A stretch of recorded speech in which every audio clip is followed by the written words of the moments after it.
El impetuoso Pedro se anticipó a Jesús en el nombramiento del apóstol número 12. Veamos Hechos 1, versículo 15 al 17. En aquellos días Pedro se levantó en medio de los hermanos, y los reunidos eran como 120 en número, y dijo: varones hermanos, era necesario que se cumpliese la escritura en que el Espíritu Santo habló antes por boca de David acerca de Judas, que fue guía de los que prendieron a Jesús, y era contado con nosotros y tenía parte en este ministerio. Versículo 23. Y señalaron a dos, a José llamado Barsabás, que tenía por sobrenombre Justo, y a Matías, y les echaron suerte, y la suerte cayó sobre Matías, y fue contado con los 11 apóstoles. O sea, Matías era el apóstol número 12. Veamos, en 1 Corintios 15:7, quien habla aquí es el apóstol Pablo, y él narra lo siguiente: después apareció a Jacobo, después a todos los apóstoles. ¿Matías era apóstol cuando se les apareció a todos los apóstoles? No, todavía no. Jesucristo se estaba apareciendo porque había resucitado. ¿Por qué Jesús no nombró al sucesor de Judas cuando estuvo con ellos después de resucitar? Como al comienzo de su ministerio, cuando escogió a los 12, incluido ahí Judas. Lucas 6:13 dice: y cuando era de día, llamó a sus discípulos y escogió a 12 de ellos, a los cuales también llamó apóstoles. Entonces Jesús llamó personalmente a cada uno. Jesús, en este caso, llama a muchos porque Él escoge entre la multitud de los discípulos a 12. Ahora, ¿qué pasa con el apóstol Pablo, quien está narrando allí lo que ocurrió con Jesús luego de resucitar? Dice que se le aparece a todos los apóstoles. Hasta ahí todavía eran 11. Seguimos con 1 Corintios 15, ahora versículo 8. Y al último de todos, como un abortivo, me apareció a mí. ¿Se dan cuenta? Él dice, el último de todos. ¿No fue Matías entonces?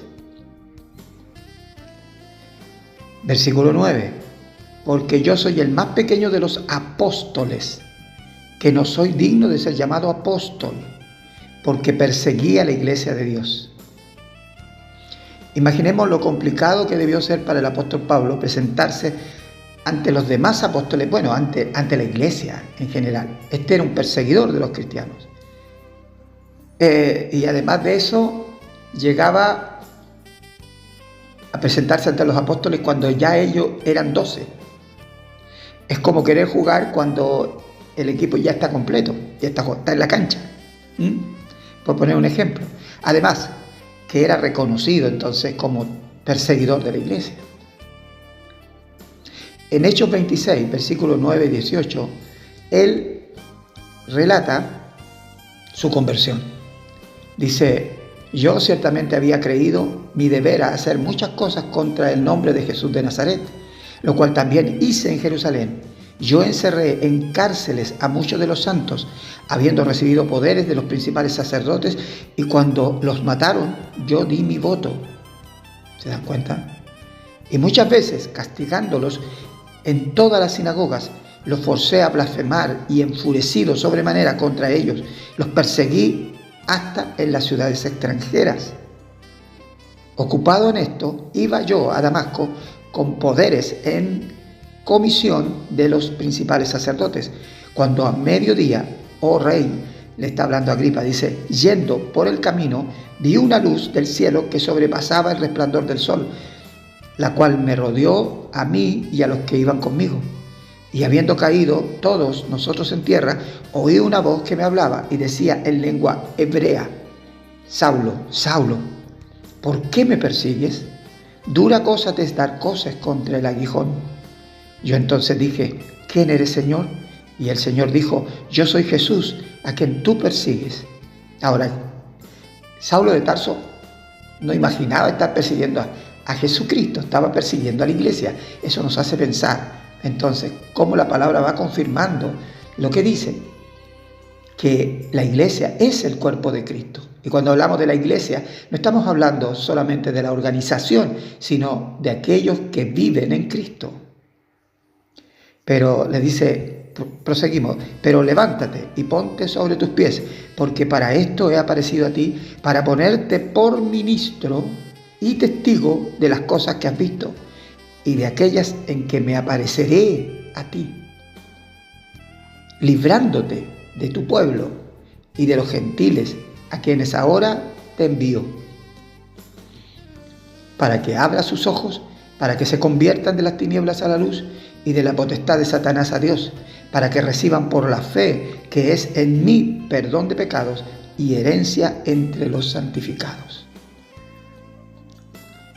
Aquí uno se da cuenta cómo es soberano el Señor. Él escoge, Él comisiona, Él perdona, Él santifica mediante su obra en la cruz. Pero entonces tenemos que preguntarnos, ¿el Señor tiene 13 apóstoles ahora? Veamos qué vio el apóstol Juan en la visión apocalíptica en la isla de Patmos. Apocalipsis 21:14. Y en el muro de la ciudad tenía 12 cimientos, y sobre ellos los 12 nombres de los 12 apóstoles del Cordero. Los 12 apóstoles del Cordero. Pedro, antes del Espíritu Santo, quiso servir al Señor en su propia iniciativa, pero pudo haberse equivocado, porque aún no experimentaba al Espíritu Santo como su guía, como lo dice Jesús en Juan 16:13. Pero cuando venga el Espíritu de verdad, Él os guiará a toda verdad, porque no hablará por su propia cuenta, sino que hablará todo lo que oyere y os hará saber las cosas que habrán de venir. Piensen en esto, el Espíritu os guiará, hablará. ¿Qué pasó con la elección de Matías? No habló el Espíritu Santo. Ahí echaron suerte sobre quién de los dos era. Ahora, este hablará indica la relación que espera Jesucristo de tener con sus apóstoles y el resto de los discípulos que ellos hagan. Entonces, qué interesante es darnos cuenta de que la voluntad de Dios está vinculada directamente, luego del Pentecostés, luego de la venida del Espíritu Santo, vinculada directamente con sus escogidos, los apóstoles. Vamos a ver algo. Hechos 2:42 dice, y perseveraban en la doctrina de los apóstoles, en la comunión unos con otros, en el partimiento del pan y en las oraciones. Miren lo importante que eran los apóstoles y son los apóstoles para la iglesia. Perseveraban en la doctrina, en la enseñanza de los apóstoles.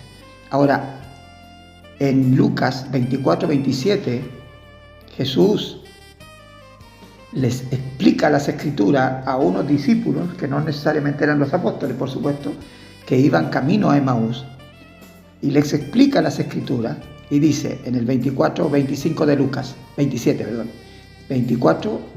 de Lucas, y comenzando desde Moisés y siguiendo por todos los profetas, les declaraba en todas las escrituras lo que de él decían.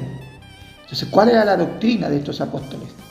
Era mostrar a los discípulos que Cristo estaba en todas las escrituras.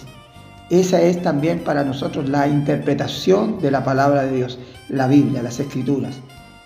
Cuando la leemos debemos ver a Cristo desde Moisés, pasando por todos los profetas, ver a Cristo ahí anunciado, y también podamos enseñar así a los discípulos que Dios nos ha puesto en el camino.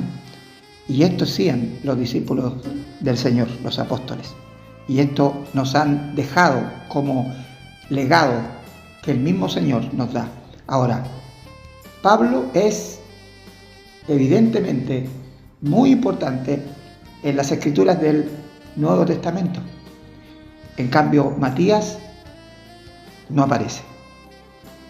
Veamos algo más. En Juan 15:16, Jesús está hablando aquí. Dice en Juan 15:16, no me elegisteis vosotros a mí, sino que yo os elegí a vosotros. Fíjense en esto. Jesús, antes de escoger a los 12, pasa la noche orando al Padre para tener el pleno discernimiento de la voluntad del Padre en cuanto a quienes escoge. ¿Qué sucede con Saulo de Tarso cuando él se le aparece allí en camino a Damasco? ¿Cumplía con los requisitos que Pedro menciona en Hechos capítulo 1? No, prácticamente con ninguno, excepto el de la resurrección, porque es testigo de la resurrección de Cristo en ese momento, pero no se mantuvo con Jesús desde el principio, como lo declara Pedro, desde el principio hasta el momento en que Él es levantado a los cielos. Así que otro problema que podamos empezar a dilucidar en esta situación. Pero aquí miren, lo importante no es si Pedro se equivocó o no se equivocó. Lo importante es que nosotros cuando leemos las Escrituras podamos también dialogar con ellas y preguntarnos si lo que se hizo era correcto o no, porque aquí hay una cosa que entender. Los apóstoles, antes del día de Pentecostés, cometieron miles de errores y probablemente que cuando después también, pero esos errores de antes del día de Pentecostés fueron mostrados por el Señor. No se ocultaron, no se ocultó todas las veces que Pedro metía las patas, como decimos acá en Chile. Pero no se ocultó porque estaba mostrando la gracia de Dios. Y luego, después del día de Pentecostés, también ocurren algunas dificultades y errores. Aún Pedro y Pablo se enfrentan. Dice Pablo que lo resistió cara a cara porque encontraba que él era hipócrita en el fondo, porque de una manera se comportaba cuando estaba con los gentiles y después de otra cuando estaba con los judíos y viceversa. Así que hubieron cosas que tuvieron que ir puliendo porque eran los seres humanos que somos nosotros hoy, para que nosotros también entendamos que el Señor siempre al final de todo mostrará su voluntad para que Él, solo Él, sea glorificado. Dios les bendiga. Un abrazo.